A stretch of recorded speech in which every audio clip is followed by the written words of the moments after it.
దేవుని నామానికి నా హృదయపూర్వకమైన వందనాలు. అలాగే చేరి వచ్చిన మీ అందరికీ నా హృదయపూర్వకమైన వందనాలు. మా సంఘం తరపున కూడా మీకు వందనాలు తెలియపరుస్తూ ఉన్నాను. దేవుని యొక్క ప్రేమ మనకి కావాలి అంటే మనం ఏమి చేయాలి అనే గత 2 వర్తమానాలు మనం విని ఉన్నాము. యోహాను రాసిన మొదటి పత్రిక 2వ అధ్యాయం 15వ వచనం. ఎవడైనను లోకమును ప్రేమించిన యెడల తండ్రి ప్రేమ వానిలో ఉండదు. ఈ విషయం 2 వర్తమానాల్లో మనం నేర్చుకున్నాం. 16వ వచనం, లోకంలో ఉన్నదంతయు నేత్రాశ, శరీరాశ, జీవపు డబ్బము. ప్రియులారా, శరీరాశ, నేత్రాశ, జీవపు డబ్బము లోకంలో ఉన్నదాన్ని 3 భాగాలుగా ప్రభులు వారు మనకు చూపిస్తూ ఉన్నారు. ఈ శరీరాశను కూడా మనం చంపకపోతే దేవుని యొక్క ప్రేమను మనం పొందుకోలేం అని వాక్యంలో మనం చూస్తూ ఉన్నాం. ప్రియులారా, 3 భాగాల్లో ఒకటి శరీరాశ. ఈ శరీరాశను చంపాలి. ఈ శరీరాశను గురించి మనం కొద్ది నిమిషాలు మనం దేవుని యొక్క వర్తమానంలోకి వెళదాం. ప్రసంగి గ్రంథము 10వ అధ్యాయము 16వ వచనములో ఈ రీతిగా రాయబడి ఉంది. దేశమా దాసుడు రాజు అయినుట అశుభము. గమనించండి, దేశానికి దాసుడు రాజు అయినుట అశుభము అని వచనంలో మనం చూస్తూ ఉన్నాం. ఆదికాండం 39వ అధ్యాయం 5వ వచనంలో మనం చూస్తాం. ఐగుప్తు దేశానికి యోసేపు దాసుడిగా కొనబడ్డాడు.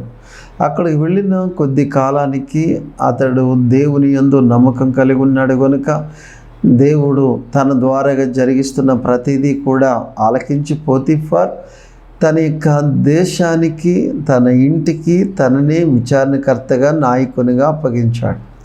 39 ఆదికాండము 5వ వచనంలో మనం చూస్తాం. తాను అప్పగించిన నాటి మొదలుకొని ఐగుప్తు దేశాన్ని తన ఇంటిలోనూ, పొలంలోనూ, పశువుల్లోనూ అన్నిటిలో దేవుడు ఆశీర్వదించానని మనం చూస్తూ ఉన్నాం.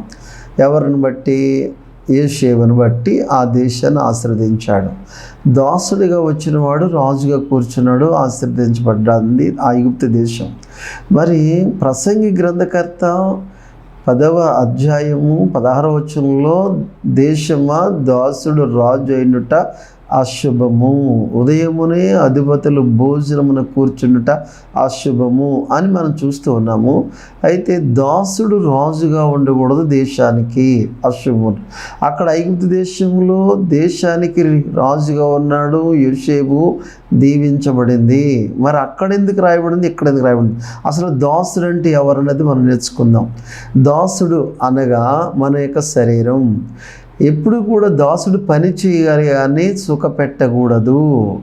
అయితే ప్రభునందు ప్రియ సహోదరి సహోదరుడా, ఈ శరీరాన్ని క్రైస్తవుడుగా నువ్వు మారిన తర్వాత సుఖపెట్టకూడదు. ఈ యొక్క శరీరము దాసుడు అయ్యింది కనుక, దేవునికి దాసుడు అయ్యే కనుక దేవునికి పని చేయాలి. ఈ శరీరాన్ని సుఖపెట్టకూడదు. ఈ రోజున శరీరాన్ని సుఖపెడుతూ ఉన్నావు, శరీరం యొక్క కోరికలను నెరవేరుస్తున్నావు. శరీరం యొక్క కోరికలు నెరవేర్చడానికి మనము శరీరానికి రుణస్థులము కాము అని పరిశుద్ధ గ్రంథం మనకి తెలియచేయబడుతుంది. అయితే ఈ శరీరం యొక్క కోరికలు ఏమిటి అని మనం ఆలోచించగలిగినట్లయితే గలతీ రాసిన పత్రిక 5వ అధ్యాయము 19వ వచనములో మనము ఈ రీతిగా చూడగలుగుతాం. శరీర కార్యములు ఏవనగా జారత్వము, అపవిత్రత, కామాతృత, విగ్రహారాధన, వ్యభిచారము, అసూయ, ద్వేషములు, కలహములు, మత్సరములు, వివాదములు, ప్రియులారా, మితములు, భేదములు, అపవిత్రతమైనవి మొదలగు వాటిని మునుపు చెప్పిన ప్రకారము మీరు వీటిని చేసిన ఎడల దేవుని రాజ్యమునకు మీరు పాత్రులు కారు అని మనం చూస్తూ ఉన్నాం. అంటే ఈ యొక్క శరీరంలో ఉన్నటువంటి ఈ శరీరానికి ఉన్నటువంటి కార్యాలను మనం చంపాలి. ఈ శరీరం యొక్క కార్యాలను మనం చంపితేనే కానీ దేవుని యొక్క ప్రేమను పొందుకోలేము. అంటే ఈ శరీరం యొక్క కార్యాలను చంపాలి అని అంటే గమనించండి, మన వల్ల అది కాదు, అది మన వల్ల జరిగే పని కాదు, ఇంకొకరి సహాయం కావాలి. మన వల్ల ఒక పని జరగలేనప్పుడు ఇంకొకరి సహాయం మనకు ఎలాగైతే కావాలో అలాగే ఈ శరీర కార్యములు చంపబడాలంటే ఇంకొకరి సహాయం కావాలి. ఎవరి సహాయం అని అడిగితే రోమపత్రిక 8వ అధ్యాయం 13వ వచనంలో మనం చూడగలుగుతాం. శరీర కార్యములు నెరవేర్చిన ఎడల మీరు చావవలసిన వారై ఉందరు, అయితే ఆత్మ ద్వారా శరీర కార్యములు చంపిన ఎడల మీరు జీవించెదరు. అనగా మన యొక్క శరీరం యొక్క కార్యాలు చంపాలంటే ఆత్మ వలనే చంపబడతాయి. ఆత్మ వలన కాకపోతే ఇంకా ఎవరి వలన ఈ కార్యములు చంపబడవని అతి స్పష్టంగా లేఖనము మనకు చలవిస్తూ ఉంది. కనుక ఈ శరీరం అనే దాసుడిని మనం ఏమి చేయాలంటే చంపవలెను. ఐగుప్తు దేశంలో దాసుడుగా ఉన్నటువంటి యోసేపు ఐగుప్తు యొక్క దేశానికి అధిపతి కావడానికి కారణం ఏంటని అడిగితే పోతీఫర్కి చాలా నమ్మకస్తుడిగా దేవుని యందు భయభక్తులు కలిగి ఉండడానిక అతడు ప్రధాని అయిపోయాడు. ఈ రోజుని కూడా దాసుడుగా ఉన్నటువంటి శరీరాన్ని, ఈ శరీరం యొక్క కోరికలను మనము ఆత్మ ద్వారాగా చంపాలి. అందుకని ఏ మనిషి అయితే, ఏ వ్యక్తి అయితే ఈ ఆత్మ ద్వారా ఈ శరీర కార్యములను చంపుతాడో వాడే దేవుని యొక్క ప్రేమను పొందుకోగలడు. అందుకని అపోస్తలుడైన పౌలు కొరింథీ రాసిన మొదటి పత్రిక 3:3లో ఈ రీతిగా మాట్లాడుతున్నాడు. మీలో అసూయ కలిగి ఉన్నప్పుడు మీరు శరీర సంబంధులు కారా అన్నాడు. ఈ రోజుని ప్రతి మనిషి కూడా అసూయతో కలిగి ఉన్నాడు. ఎప్పుడైతే నీలో అసూయ అనేది, భేదం అనేది, జారత్వం అనేది, అపవిత్రమైన మాటలు, నీలో దొంగతనాలు ఏమైతే ఉన్నాయో నువ్వు శరీర కార్యాన్ని చంపలేదు. నువ్వు చంపలేదంటే ఆత్మ నువ్వు పొందుకోలేదు. ఆత్మ నువ్వు పొందుకోలేదంటే దేవుని సంబంధివి కావు. అందుకని పౌలు అంటున్నాడు కొరింథీ 3:3లను, మీలో అసూయ ఉన్నప్పుడు మీరు శరీర సంబంధులు కారా అన్నాడు.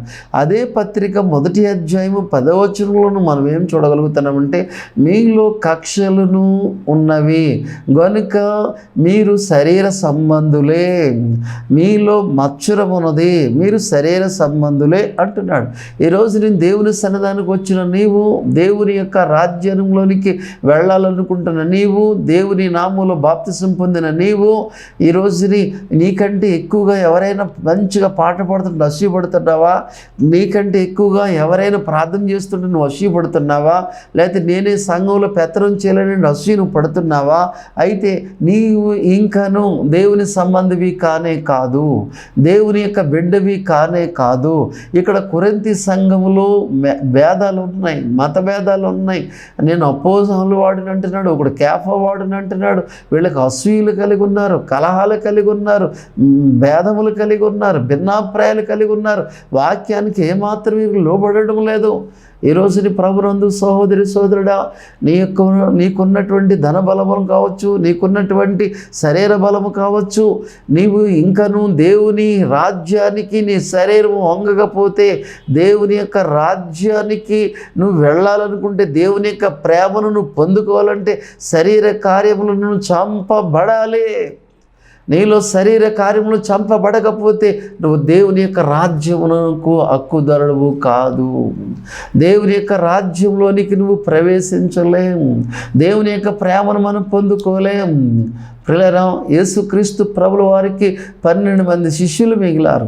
12 మంది శిష్యులలో ఇస్కరియోతు యూదాని మనం చూడగలుగుతాం. ఈ 12 మందిలో బలవంతులు ఎవరు అని అడిగితే గమనించండి, శారీరకముగా మంచి బలవంతుడు ఇస్కరియోతు యూదా. యుద్ధవీరుడు, గుర్రపు స్వారీ, కర్ర సాధన చేస్తాడు, కత్తి సాధన చేస్తాడు. అతడు రాజకీయ మకుటము కలిగిన వ్యక్తి. అయితే ప్రియులారా, శారీరకంగా బలవంతుడు కానీ ఆత్మలో చాలా బలహీనుడు. ఆత్మలో చాలా బలహీనుడు. అలాగే ఆత్మలో బలమైన వారు ఎవరని అడిగితే మిగిలిన 11 మంది కూడా చాలా బలవంతులు. మిగిలిన 11 మంది కూడా చాలా బలవంతులు, కానీ శారీరకంగా బలవంతుడు, శారీరకంగా ధనవంతుడు ఇస్కరియోతు యూదా. ఈ రోజుని దేవుని వాక్యములో, దేవుని సన్నిధిలో, ఆ సన్నిధిలో దేవుని యొక్క ప్రేమను పొందుకోవాలని నువ్వు అనుకుంటే కనుక ఇస్కరియోతు యూదా వలె మనం ఉండకూడదు. ఇస్కరియోతు యూదాను గురించి కొద్ది నిమిషాలు మనం ఆలోచించుకున్నట్లయితే మత్తయి సువార్త 26వ అధ్యాయము 22వ వచనంలో మనం చూడగలుగుతాం ప్రియులారా. మత్తయి సువార్త 26వ అధ్యాయము 22లో మనం చూసినట్లయితే అక్కడ మీరు నన్ను అప్పగించబోతున్నారు అన్నప్పుడు అక్కడ 11 మంది అంటున్నారు, ప్రభువా నేనని దుఃఖపడుతున్నారు. 11 మంది కూడా దుఃఖపడుతున్నారు, ప్రభువా నేనా అని. కానీ 25వ వచనంలోకి వచ్చేసరికి ఇస్కరియోతు యూదా అంటాడు, బోధకుడా నేనా అని అడిగాడు. 11 మంది ప్రభువుగా చూశారు యేసుక్రీస్తు ప్రభుల వారిని. ఇస్కరియోతు యూదా బోధకుడిగా చూశాడు. ఈరోజు నీ దేవుని యొక్క వాక్యము నీతో మాట్లాడుతున్నప్పుడు నువ్వు దేవుడు నాతో మాట్లాడాడు, దేవుడే నన్ను దర్శించాడు అని ప్రభువుని ప్రభువుగా చూస్తున్నావా, లేకపోతే బోధకుడిగా చూస్తున్నావా? ఇస్కరియోతు యూదా ప్రభువుగా చూడలేదు, కానీ మిగిలిన 11 మంది కూడా ప్రభువుగానే చూశారు. అందరూ ప్రభువా నేనా మేము అప్పగిస్తున్నామా, మాలో అప్పగిస్తున్నారా అని ఒకరి తర్వాత ఒకరు ప్రభువా అని అన్నారు. కానీ ఇస్కరియోతు యూదా బోధకుడా నేనా అన్నాడు. చూడండి అతని యొక్క మాటల్లో ఎంత తేడా వచ్చిందో. ఈ రోజుని దేవుని యొక్క వాక్యము సన్నిధికి వచ్చిన నీవు దేవుడు వాక్యం ద్వారా నీతో మాట్లాడుతున్నప్పుడు ప్రభు నాతో మాట్లాడాడని నువ్వు సరి చేసుకుంటున్నావా, లేకపోతే బోధకుడుగా చూసి లేదా సేవకుడిని చూసి సేవకుడి మీద నువ్వు తిరగబడుతున్నావా, అసూయ పెట్టుకుంటున్నావా, దేవుని యొక్క మాటకు లోబడుతున్నావా? ఒకసారి ఆలోచించే ప్రియ సోదరి సోదరుడా, దేవుని మాటకు నువ్వు ఆలోచన చేసి లోబడితే విధేయత కలిగి ఉంటే కనుక నీ శరీరంలో ఉన్న కార్యాలు, ఆ శరీరం యొక్క కోరికలు ఒక్కొక్కటి కూడా చంపగలుగుతావు. దేవునికి అవకాశం ఇస్తే, దేవుని సన్నిధికి నువ్వు అవకాశం ఇస్తే చంపగలుగుతావు. ప్రాణగ్రంథం 3వ అధ్యాయం 20వ వచనములు అంటాడు, ఇదిగో తలుపు ఎదురు నేను తట్టుచున్నాను, ఎవడైనాను స్వరమిని తలుపు తీస్తే నేను లోనికి వస్తాను అంటున్నాడు. ఈరోజుని ఒక సంఘం గురించి మాట్లాడుతున్నాడు. సంఘము అంట యేసు ప్రభు గారు లేకుండా సంఘం నడుస్తుంది. అక్కడ యేసు ప్రభు గారికి అక్కడ చోటే లేదు. ఈ రోజుని నీ హృదయంలో కూడా, నీ ఇంటిలో కూడా యేసు ప్రభు గారికి నీ హృదయంలో చోటు లేకుండా, యేసు ప్రభు గారికి నీ కుటుంబంలో చోటు లేకుండా ఒకవేళ జీవిస్తున్నావేమో, లేకపోతే నీ సంఘంలో యేసు ప్రభు గారికి చోటు లేకుండా సంఘాన్ని నడిపిస్తున్నావేమో. ఈ యొక్క వర్తమానం ద్వారా వింటున్నా నీవు ప్రియ సహోదరి సోదరుడా, నీ హృదయంలోనికి యేసు ప్రభు గారికి చోటిస్తున్నావా? నీ సంఘంలోనికి యేసు ప్రభు గారికి చోటిస్తున్నావా? నీ కుటుంబంలోనికి యేసు ప్రభు గారికి చోటిస్తున్నావా? ఇస్కరియోతు యూదా ప్రభుని వెంబడిస్తున్నాడు, కానీ అతడు బోధకుడుగా నేను చూస్తాడు, కానీ అతని హృదయంలో ప్రభుకి చోటు ఇవ్వలేదు. మరి ఎవరికి ఇచ్చారు చోటు? అతడు ఎవరికి ఇచ్చాడు చోటు అని అడిగితే, అతడు వచ్చినదే బరబ్బా దగ్గర నుండి వచ్చాడు. అతడు వచ్చిందే అక్కడ నాయకత్వం కలిగి వచ్చాడు. అక్కడ లీడర్షిప్ చేయడానికి అతనికి అవకాశం లేదు. ఇక్కడైతే లీడర్షిప్ చేద్దాం, ఇక్కడైతే నాయకత్వం చేద్దాం, ఇక్కడ పెత్తనం చేద్దామని వచ్చాడు. ఈ రోజుని కూడా చాలామంది పరిస్థితులు ఎలాగోనంటే, ఇక్కడ నాకు సంఘంలో పెత్తనం ఇవ్వడం లేదు, ఇక్కడ నాయకత్వం లేదని ఇంకొక సంఘానికి వెళ్ళిపోతున్నాం, ఇంకో చోటకి వెళ్ళిపోతున్నాం. అంతే తప్ప నేను దేవుని ప్రేమను పొందుకోవాలి, దేవునికి దగ్గర అవ్వాలని ఆలోచన ఉండడం లేదు. బరబ్బా సైన్యం నుండి వచ్చిన ఇస్కరియోతు యూదా వచ్చాడు, కానీ మారు మనసు లేదు. అతని హృదయంలో దేవునికి చోటు లేదు. బోధకుడుగానే చూస్తున్నాడు, కానీ ప్రభుగా చూస్తలేదు. యోహాను సువార్త 12వ అధ్యాయము 1 నుండి 7 వచనాలు 8 వచనాలు మనం చూసినట్లయితే, అక్కడ వారం రోజులకి ముందుగానే బేతనీ గ్రామంలోనికి ప్రియులారా మరియ మార్తమ్మ గారి ఇంటికి యేసు ప్రభు గారు వచ్చారు. వచ్చిన తర్వాత 6 రోజులు ముందుగా వచ్చారు. ఆ అమ్మ కుటుంబము 6 రోజుల నుంచి యేసు ప్రభు గారితో పాటు తన దగ్గర ఉన్న 12 మంది శిష్యులకి భోజనాలు ఏర్పాటు చేస్తూనే ఉంది. అంతేకాదు అనేక మంది అక్కడికి వస్తూ ఉన్నారు యేసు ప్రభు గారిని బట్టి. అంతమందికి ఆ అమ్మ భోజనాలు సిద్ధపరుస్తూనే ఉంది. ఆమె సామాన్యమైన వ్యక్తి కాదు, ఆమె మంచి ధనవంతురాలు, ధనము కలిగిన కుటుంబము. అలాంటి ఆ యొక్క మరియా మార్తమ్మ గారు వారు సేరున్నర అత్తరు యేసు ప్రభు వారి యొక్క పాదాలకు పూస్తూ ఉంటే ఇస్కరియోతు యూదా అంటాడు, ఎందుకు విలువైనటువంటి అచ్చు జటమాంసం యొక్క అత్తరుని ఎందుకు వృధా చేస్తున్నావు, దీన్ని అమ్మి బేదలకు పంచిపెట్టవచ్చు కదా అని అంటున్నాడు. అతడు పలికినది బేదల మీద ప్రేముండి కాదు, అతడు కోశాధికారి, అతడు ట్రెజరరీ. ఎవరైనా కానుకలు ఇస్తే ఆ కానుకలేక పెట్టి అతని దగ్గరే ఉండేది, అతడే నాయకత్వం చేసేవాడు. ఈ రోజుని కూడా పిల్లలు అతడు ప్రేమ కలిగి బేదల మీద ప్రేమ కలిగి అంటలేదు. అది అమ్మేస్తే ఆ యొక్క 150 రూపాయలు నాకు ఇస్తారు, ఆ యొక్క 150 రూపాయలది కొంత నేను దోచుకోవచ్చు, దొంగతనం చేయొచ్చు అనే ఆలోచనతోటి వాడు చేస్తూ ఉన్నాడు, వాడు కలిగి ఉన్నాడు. ఈరోజు నీ పిల్లల చాలామంది దేవుని పేరట ఇదిగో నేను అక్కడ ఏర్పాటు చేస్తున్నాను, లేకపోతే నేను ఇక్కడి గుడిగా ఏర్పాటు చేస్తున్నాను అనే రీతిలోనూ కొంతమంది లాభసాటి కొరకు చేస్తున్నారు, మరి కొంతమంది దేవుని సువార్తను ప్రకటించడం కొరకు చేస్తున్నారు. ఒకవేళ దేవుని సువార్త ప్రకటించడం కొరకు నువ్వు చేస్తే నువ్వు ధన్యురాలివే. ఒకవేళ దేవుని అడ్డం పెట్టుకుని దేవుని పేరట నువ్వు దొంగిలించే రీతిలో ఉంటే కనుక ఇంకను నువ్వు ఈ హృదయంలోనికి పరిశుద్ధాత్మ దేవుడు రాలేదు, ఇంకను నీ కుటుంబంలోనికి దేవుడు రాలేదు.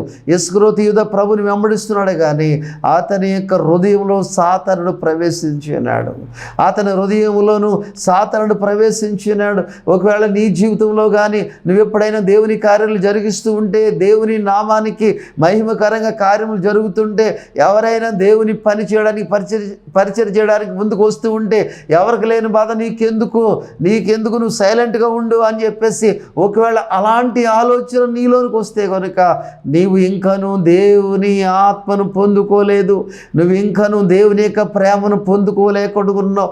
ఎప్పుడైనా నీ హృదయంలోనికి ఇలాంటి మనసు వస్తే సాతానుడు నీలోనికి వచ్చేస్తాడు, సాతానుడు నీ హృదయంలోకి వచ్చేస్తాడు. పిల్లలు గమనించవలసిన విషయం, 150 రూపాయలు విలువైనటువంటి అచ్చ జటమాంసం ఆ రోజులో 150. పిల్లల 1941లో 65 రూపాయలండి ఎకరం భూమి. ఆ డాక్యుమెంట్స్ నా దగ్గర ఇప్పటికీ ఉన్నాయి. గమనించవలసిన విషయం ఏంటని అడిగితే 2000 సంవత్సరాల కింద 150 రూపాయలు అంటే దాని వాల్యూ మనం కట్టలేము. అలాంటి ఆ విలువైనటువంటి దానిని అంటున్నాడు, నువ్వెందుకు దీన్ని ఎలా వృధా చేస్తున్నావు అని అంటే యేసుప్రభు గారు అన్నారు, బేదలు ఎప్పుడు ఉంటారు కానీ ఇది నేను భూస్థాపన నిమిత్తము దీనిని ఉంచుడి అని చెప్పాడు. గమనించండి, ఇతడు హృదయంలోని ఎవరు ప్రవేశించారంటే అపవాది ప్రవేశించాడు.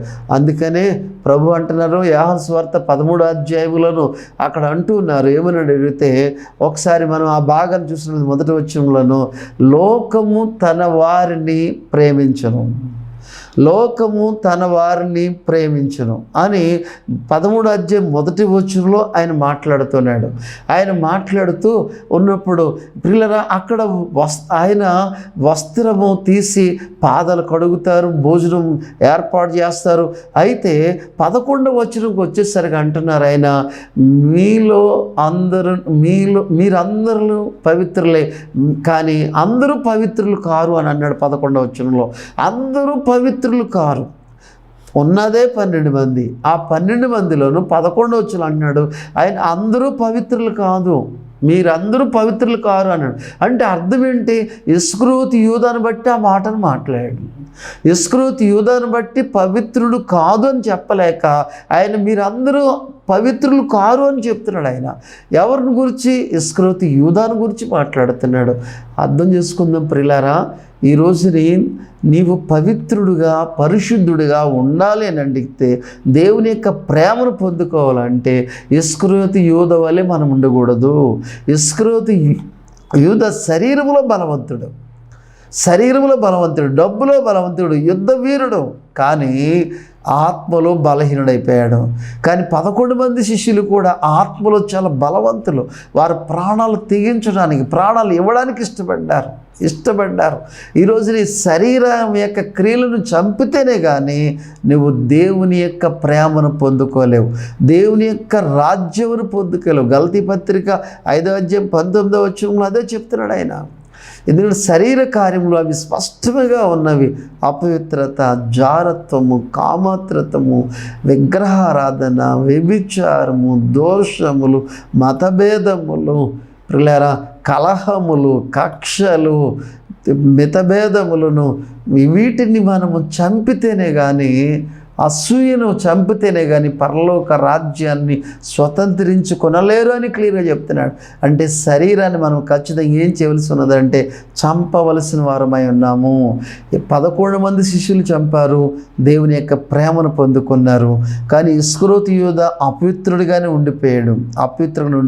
వీడు అపవిత్రుడిగా ఉన్నాడు కనుక గమనించండి, రహస్యంగా లోకముతో కనెక్ట్ అయ్యాడు. రహస్యంగా లోకంతో కనెక్ట్ అయ్యి 30 నాణాలకు అమ్మేశాడండి. మరియా, మార్తా 150 రూపాయలు విలువ కలిగిన దానిని దేవుని పాదాల దగ్గర ఖర్చు పెట్టి అత్తరిని కుమ్మరిస్తే వీడు దృష్టిలో యేసు ప్రభు గారు 30 రూపాయలకు అమ్మేశాడు, 30 నాణాలకు అమ్మేశాడు. వారు చూస్తే 150 రూపాయలు, 150 ఎక్కడ, 30 రూపాయలు ఎక్కడ, 5 రెట్లు తేడా. అంటే వీడి దృష్టిలో యేసుక్రీస్తు ప్రభులు వారు 30 రూపాయల కంటే తక్కువ వీడి దృష్టిలో. కానీ మరియా, మార్తమ్మ గారి దృష్టిలో 150 రూపాయల కంటే నా దేవుడు ఎక్కువ. అందుకని పునరుద్ధానమైనప్పుడు మగ్దలేని మరియ పరిగెట్టుకుంటూ దేవుని సన్నిధికి సమాధి దగ్గరికి వెళ్ళిపోయింది. రబ్బీ, నా బోధకుడును, నా ప్రభువును ఎవరైనా ఎత్తుకెళ్ళిపోతే చెప్పు, ఎక్కడ ఉన్నారో ఎత్తుకెళ్ళిపోతానని అంటుంది. ప్రియ సోదరి సోదరుడా, ఈ రోజుని దేవుని సన్నిధికి వచ్చిన నీవు, దేవుని రాజ్యానికి వెళ్ళాలనుకుంటున్న నీవు, దేవుని ప్రేమను పొందుకోవాలనుకుంటున్న నీవు దేవునిగా మహింపరుస్తున్నావా, లేకపోతే ఇస్కరియోతు యూదా వలె తక్కువగా చూస్తున్నావా? ఇస్కరియోతు యూదా వలె నువ్వు తక్కువగా చూస్తున్నావు. అందుకని అపోస్తలుడైన పౌలు అంటాడు, రోమపత్రిక 1:21 వారు దేవుణ్ణి ఎరుగుయుండయు దేవునిగా మహిమపరచలేదు, వారు దేవునికి కృతజ్ఞతాస్తుతులు చెల్లింపను లేదు. ఇస్కరియోతు యూదా తన శరీరం యొక్క కార్యాలను అతడు చంపలేదు. అతనిలో అసూయ ఉంది, అతనిలో రాజుగా ఉండాలి, నేను నాయకుడిగా ఉండాలి అనే భావన కలిగి ఉన్నాడు శరీరము. కానీ దేవునికి శరీరాన్ని అప్పగించే రీతిలో లేడు. అందుకని అపోస్తలుల కార్యాలు 12వ అధ్యాయము 1-2 వచనంలో అంటున్నాడు, ఆయనకి మన యొక్క శరీరాన్ని సజీవ యాగముగా దేవునికి సమర్పించాలి. సజీవ యాగముగా, దేవునికి అనుకూలమును ఉత్తమమైనది ఏమనగా సజీవ యాగముగా మన శరీరమును ఆయనకు అప్పగించవలను. అంటే శరీర కార్యాలను పూర్తిగా ఆయనకు అప్పగించాలి. 11 మంది శిష్యులు శరీరాలను వారు పూర్తిగా అప్పగించారు కనుక వారు ఆత్మలో చాలా బలముగా ఉన్నారు. ఆత్మలో బలముగా ఉన్నవారు శరీరాన్ని వారికి అప్పగించడానికి సిద్ధపడతారు. శరీర కార్యములు చంపబడ్డాయి కనుక ఇస్కరియోతు యూదా శరీర కార్యములు చంపబడలేదు కనుక లోకంతో రహస్యంగా కనెక్ట్గా ఉన్నాడు. ఈ రోజుని దేవుని సన్నిధికి వస్తూ నీవు లోకంతో రహస్యంగా కనెక్ట్ అయితే ఇంకా నువ్వు దేవుని యొక్క ప్రేమను పొందుకోలేదు, శరీరాన్ని చంపబడలేదు. ప్రియ సోదరి సోదరుడా, ఎప్పుడైతే అతడు ఆత్మను పొందుకోలేదో శరీరం అనేటువంటి శరీరమును దాసుడిగా ఉండవలసిన దాన్ని రాజుగా చేశాడు. చివరికి 30 రూపాయలకు అమ్మేశాడు, 30 నాణాలకు అమ్మేశాడు. అందరికంటే ముందుగా ఉరిపెట్టుకుని చచ్చిపోయాడు. అతను నెమ్మదలేదు. అతడికి అరే నేను ఎందుకు ఈ పని చేశాను అని చెప్పేసి యేసు ప్రభు గారికి కలిగినటువంటి శిక్షను చూసి అతడు పశ్చాత్తాపం పొందాడు. చివరికి అతడు అందరికంటే ముందుగా ఉరిపెట్టుకుని చనిపోయాడు. అది 30 నాణాలు తెచ్చుకున్నాడు, అనుభవించలేదు. 30 నాణాలు తెచ్చుకున్నాడు కానీ దాన్ని స్వీకరించలేకపోయాడు, అనుభవించలేకపోయాడు. అందరికంటే ముందుగా చనిపోయాడు. ఈ రోజుని నా ప్రియ సహోదరి సహోదరుడా, నీవు ఆత్మల విషయంలో బలముగా ఉన్నావా, లేకపోతే లోకములను శరీరాన్ని బట్టి బలముగా ఉన్నావా, డబ్బుని బట్టి బలముగా ఉన్నావా, లేకపోతే నీకున్న బంధువర్గాన్ని బట్టి బలముగా ఉన్నావా, నీకున్నటువంటి అధికారాన్ని బట్టి బలముగా ఉన్నావా? ఇస్కరియోతు యూదా ప్రభుని వెంబడించాడు, 12 మంది శిష్యుల్లో ఒకడుగా ఉన్నాడు కానీ అతడు శరీర కార్యములను చంపలేకపోయాడు. అందుకని యేసు ప్రభు గారు అంటున్నారు యోహాను సువార్త 13వ అధ్యాయంలో, మీరందరూ పవిత్రులు కారు అని చెప్పాడు. ఈరోజు నీ ప్రియ సహోదరి సోదరుడా, నీవు దేవుని ప్రేమను పొందుకోవాలంటే శరీర కార్యములను చంపాలి, అలాగే 12 మంది శిష్యుల్లో 11 మంది చంపారు. వారు ప్రాణాలు ఇవ్వడానికి సిద్ధపడ్డారు. ఆత్మ కలిగినటువంటి ఈ మధ్య కాలంలో హతసాక్షిగా మరి మనం వింటున్నాము. ఆయనే పగడాల ప్రవీణ్ గారు. ఆయన ఆత్మను కలిగి ఉన్నారు కనుక చంపబడతారని వార్తలు వచ్చినప్పటికీ ఆయన ధైర్యముగా వెళ్ళి సువార్తను ప్రకటించడానికి బయలుదేరి వచ్చి హతసాక్షిగా ఉన్నారు. నిజమే, ఆత్మ నీలో ఉంటే కనుక నీ ప్రాణం ఇవ్వడానికని నువ్వు సిద్ధపడతావు.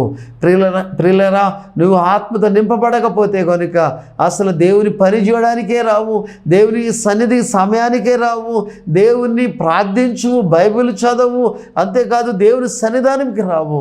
ఇస్కరియోతు యూదా వెంబడిస్తున్నాడు కానీ అతడు ఒక ఉద్దేశంతో వెంబడిస్తున్నాడు. నాయకత్వం కొరకు, అధికారం కొరకు, పెత్తనం కొరకు ఆయన వెంబడిస్తున్నాడు. ఈ రాత్రి కాల సమయంలో నువ్వు ఎంతకాలం నుంచి దేవుని సరికి వెళుతున్నావో, ఒకవేళ ఇస్కరియోతు యూదా వల్ల నీ మనస్సు ఉంటే నీ మనస్సును మార్చుకో. అపోస్తులైన 11 మంది వల్ల నువ్వు సిద్ధపడితే కనుక దేవుని యొక్క ప్రేమను పొందుకోగలుగుతావు. అటువంటి కృప పరిశుద్ధాత్మ దేవుడు నీకు ఇవ్వాలని ఆయన ఇష్టపడుతున్నాడు. నిన్ను రక్షించడానికి ఆయన ఈ లోకానికి వచ్చాడు. ఈ యొక్క పరిశుద్ధ గ్రంథం మన యొద్దకు రావడానికి ఎంతోమంది ప్రాణ త్యాగాలు చేసి ఈ లేఖనాలు మనకి దగ్గరికి తీసుకొచ్చాడు. ప్రియ సోదరి సోదరుడా, మరి నీవు కూడా ఈ భూమిని విడిచిపెట్టక మునిపే, ప్రభు పిలుపు రాక మునిపే, ప్రభు ప్రేమను పొందుకుంటూ ఉన్న సమయంలో అనేక మందికి నీ ద్వారాగా రక్షించబడేలాగను, నీవు అనేక మందికి దేవుని బిడ్డగా సాక్షిగా నిలబడేలాగను. ప్రియ సహోదరి సోదరుడా, ఈ రోజున 11 మంది కూడా అనేక మందిని ప్రపంచాన్ని కదిలించింది. వారు కదిలించబట్టే ఈ రోజుని నువ్వు నేను రక్షించబడ్డాం, నువ్వు నేను ప్రభువుని తెలుసుకోగలిగాము. ఇస్కరియోతు యూదా మాత్రము మనకందరికీ ముంగుర్తుగా ఉండిపోయాడు. ప్రియ సహోదరి సోదరుడా, ఇస్కరియోతు యూదా దేవుని ప్రేమను పొందుకోలేకపోయాడు. ఇది అతడు ఆత్మ బలహీనుడు గనుక. ఈరోజు నీ ఆత్మ కూడా బలహీనంగా ఉంటే కనుక నీవు లోకంతో కనెక్ట్ అయిపోతావు. ఒకవేళ అలాంటి జీవితం ఉంటే బయటికి రమ్మని ప్రభు నిన్ను పిలుస్తూ ఉన్నాడు. దేవుడు ఈ మాటలు నిన్ను దీవించి ఆశీర్వదించును గాక. ఆమెను ప్రార్థన చేసుకుందాం. మహాపరిశుద్ధుడైన తండ్రి, మీకు వందనాలయ్యా, స్తోత్రాలు.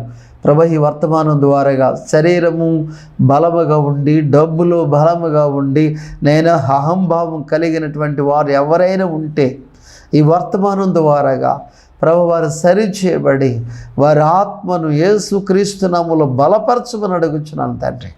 ప్రభా, ఏ కుటుంబమైనా నేను మీరు లేకుండా ఉన్నటువంటి కుటుంబాలు ఉంటే ప్రభా మీకు చోటిచ్చే కుటుంబాలుగా దయచేయమని అడుగుచున్నాను.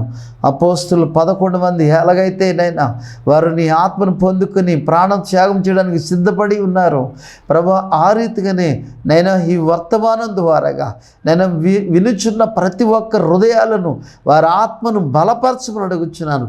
చిన్న బిడ్డలు మొదలుకొని నేను వృద్ధులైన వారందరినీ మీరు దర్శించండి. ఎవరు ఏ కష్టంలో ఉన్నారు, ఎవరు ఏ బాధలో ఉన్నారు, ఎవరు ఏ సమస్యలో ఉన్నారు, ఎవరికి అనారోగ్యం ఉందో వారి హృదయాలను నీ ఆత్మ ద్వారా ఇప్పుడే స్వస్థపరచమని అడుగుచున్నాను. వినుచున్న ప్రార్థనలో పాలుభాగిస్తున్న ప్రతి కుటుంబంలో ఆశ్చర్యమైన కార్యములు యేసుక్రీస్తు నామములో జరిగించండి నాన్న. ప్రభా, స్వస్థపరచండి, స్వస్థపరచండి, స్వస్థపరచండి. నేను అక్కడ ఆలస్యమైతే మరొక వర్తమానంలో మేము కలుసుకునే భాగ్యాన్ని మాకు దయచేయమని యేసుక్రీస్తు పేరట అడిగి వేడుకొంచున్నాము తండ్రి. ఆమేన్. ఈ కార్యక్రమంలో పాలుభాగస్తులు మీ అందరికీ నా హృదయపూర్వకమైన వందనాలు. ప్రతి మంగళవారం 7:30 ఈ కార్యక్రమం ప్రారంభించబడుతుంది. అలాగే మీ బంధువులకు, స్నేహితులకు ఈ విషయాన్ని తెలియపరచండి. దేవుడు మిమ్మల్ని దీవించి ఆశీర్వదించును గాక. ఆమేన్.